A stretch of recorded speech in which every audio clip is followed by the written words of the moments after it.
In this problem 146, we are still in lesson 4.4, simple collision calculations. Now, before anybody says it, I just have to say, sneaking up on an alpaca while on a frozen pond and then jumping on it is not a good idea. I don't recommend that anybody do this. But Joe decides to sneak up on an alpaca while it's on a frozen pond. When close enough, Joe jumps onto the alpaca's back, and they both slide across the pond at 3 meters per second. So, how fast did Joe jump? Now, if they both slide across the pond at 3 meters per second, then they stick together. So, this is going to be an inelastic collision. So, we have Joe, who has a mass. We'll call Joe as mass 1. Joe has a mass of 85 kilograms. And how fast did he jump? Well, that's our unknown. So his initial velocity is our question mark. The alpaca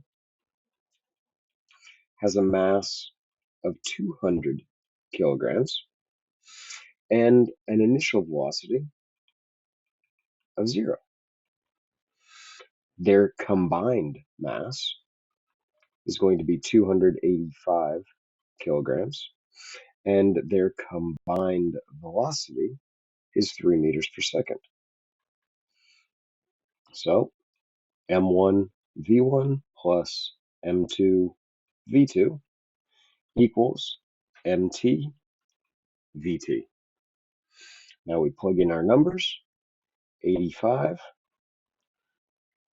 times v1 plus 200 times 0 equals 285 times 3. So 85 v1 plus 200 times 0, which is 0.